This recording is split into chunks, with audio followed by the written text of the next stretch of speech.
Ketika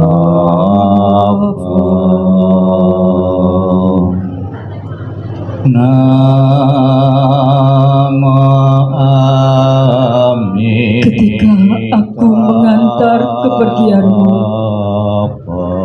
rasa duka diubah menjadi senandung yang indah.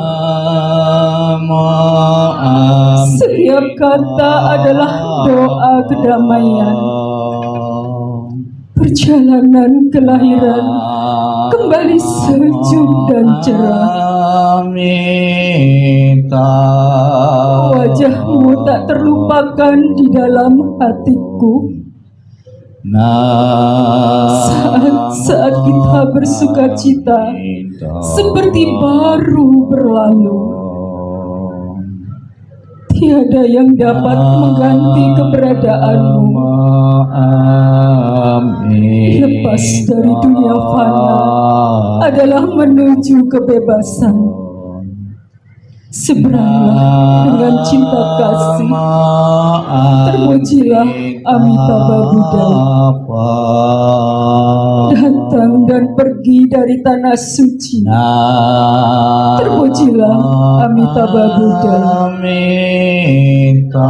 Berkat kebajikan selalu bahagia. Terpujilah Amitabha Buddha. Selalu tentram dan damai. Terpujilah Amitabha Buddha. Salam cinta kasih Amitabha Buddha untukmu.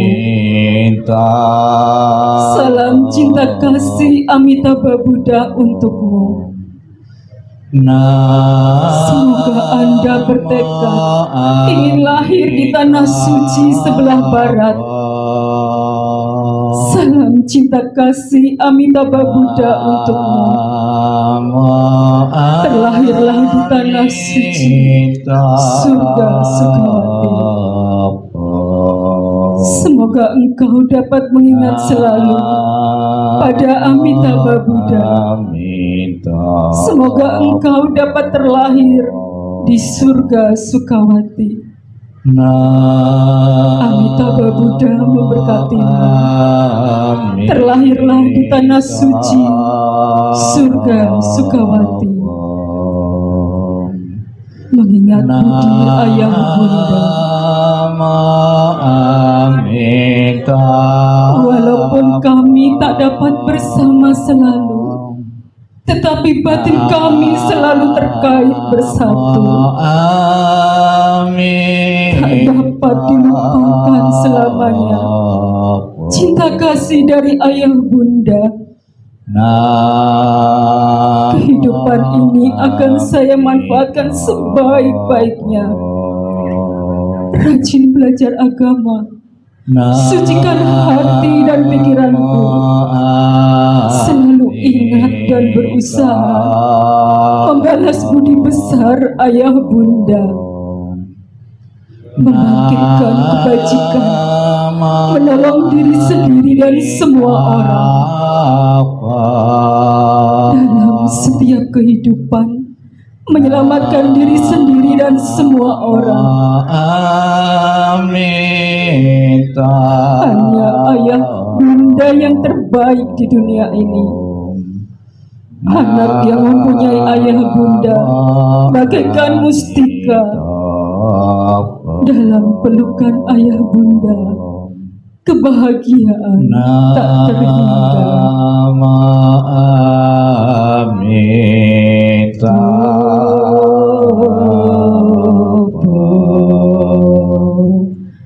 Namo Amitabha. Namo Amitabha.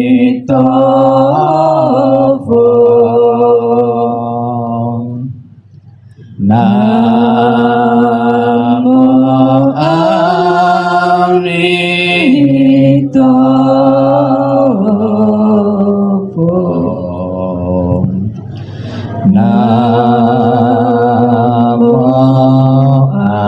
Amitabha.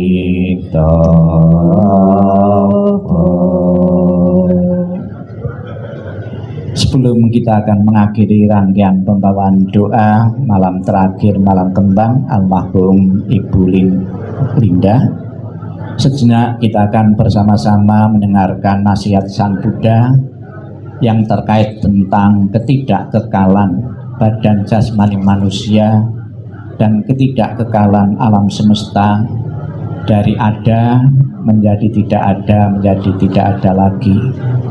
Sikap hening, sikap merenung dimulai. Inilah yang disabdakan oleh Sang Buddha.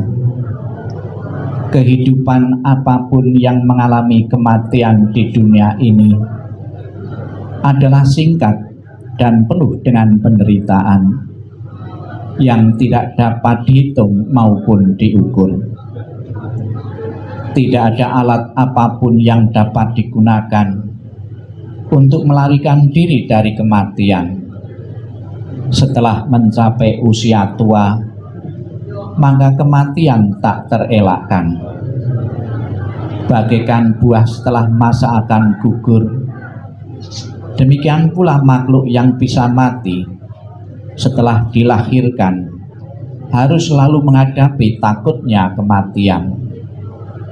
Seperti halnya dengan periuk keramik, haruslah pecah pada satu waktu. Demikian pula kehidupan dari makhluk yang bisa mati telah ditentukan untuk berpisah. Para remaja dan pemuda, yang bijaksana dan yang bodoh, semua ini berada di bawah bayang-bayang kematian. Tiada seorang ayah pun yang dapat menyelamatkan anaknya. Tiada sanak saudara yang dapat menyelamatkan saudaranya ketika mereka harus berpisah dengan dunia ini. Ketika sanak saudara berdiri memperhatikan dan meratap, menyaksikan bagaimana makhluk mengalami kematian seperti sapi yang digiring ke rumah jagal. Demikianlah semua makhluk akan disergap oleh kematian dan usia tua. Para bijaksana setelah mengetahui sifat alami dunia ini tidak akan mengalami penderitaan. Sabi sata bawantu sukitata, semoga semua makhluk hidup berbahagia dan sejahtera. Sadu, sadu, sadu, sadu. Terimalah salam di dalam Dharma. Namo Sang Hyang Adi Budaya, Namo Buddhaya, Namo Buddhaya. Untuk menjelaskan sesuatu fenomena yang sulit diterima oleh pikiran kita, batin kita, kadang-kadang Sang Buddha menggunakan perumpamaan-perumpamaan yang dekat dalam kehidupan kita. Dengan penggunaan perumpamaan-perumpamaan diharapkan orang lebih cepat menerima, menyadari dan menyelami dan mengikhlaskan, merelakan. Seperti Sang Buddha menjelaskan tentang kematian, tadi mengambil sebuah perumpamaan seperti buah yang jatuh ke tanah. Cepat atau lambat, kalau buah itu sudah matang pasti akan jatuh juga. Demikian pula Bapak Ibu sekalian, setegar apapun, sesehat apapun, kita tidak bisa dipungkiri bahwa usia itu akan ada batasnya. Seperti yang dialami Ibu almarhumah saat ini, belum pernah lahir, berkembang di tengah-tengah keluarga dan akhirnya mengakhiri kehidupannya dengan kematian. Seperti halnya buah tidak bisa dipertahankan terus-menerus.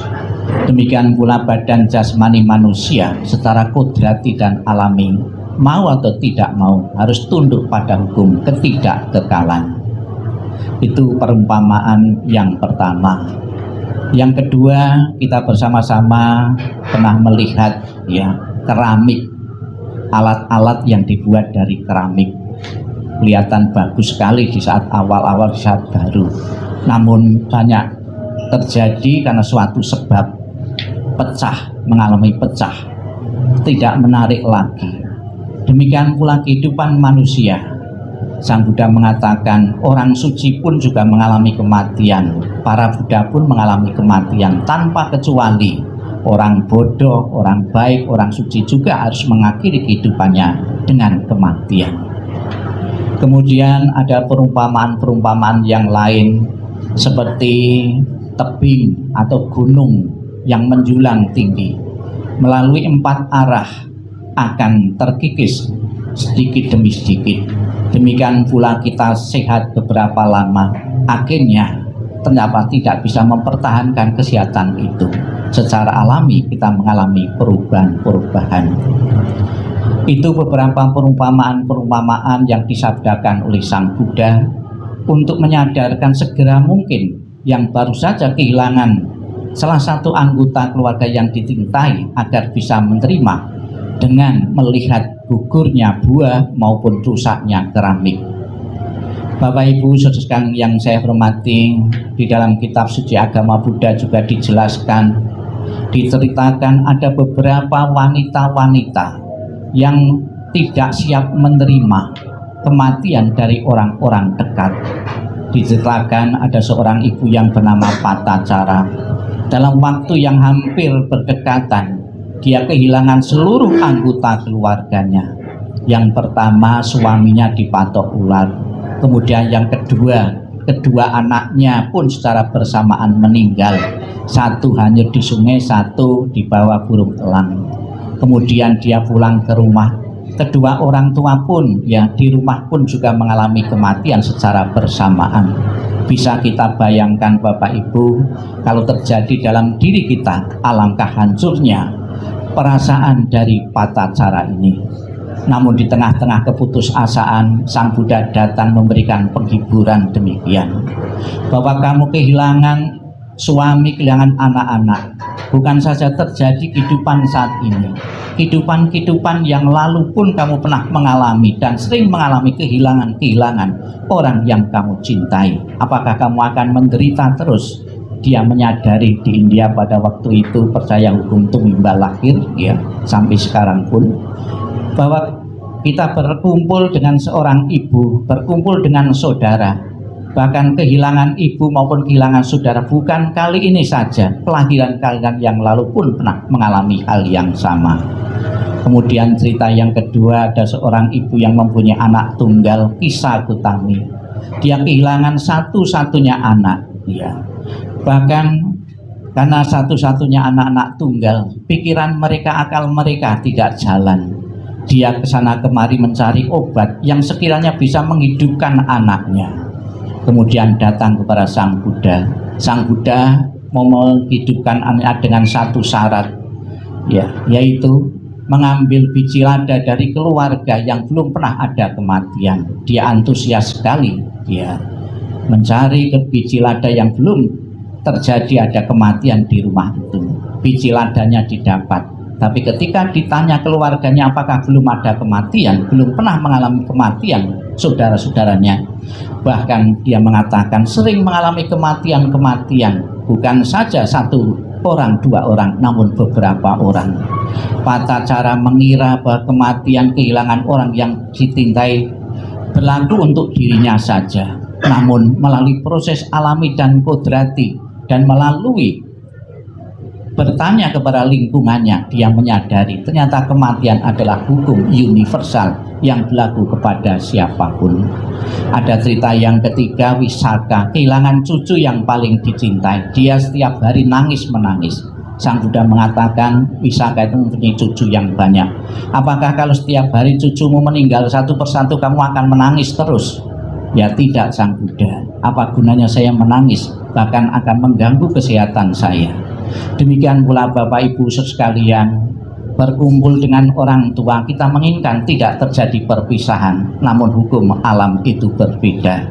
Siapapun yang pernah lahir, berkembang dan terus mengakhiri kehidupannya dengan kematian, yang bijaksana adalah segera mungkin kita bisa merelakan, mengikhlaskan kepercayaan almarhum, karena beliau harus tunduk pada hukum ketidakkekalan yang berlaku kepada siapapun. Selamat jalan Ibu almarhumah Ibu Jomlinda, semoga jalan yang kau lalui terang dan lapang dengan kekuatan doa, dengan kekuatan kebajikan-kebajikan yang kau kumpulkan semasa hidupmu. Sadu, sadu, sadu, sadu. Marilah kita bangkit berdiri untuk mengakhiri rangkaian pembawaan doa malam kembang pada malam hari ini dengan menghormat sebanyak 3 kali dengan menundukkan kepala. Hormat pertama, hormat kedua, hormat ketiga. Namo Amitabha. Namo Amitabha.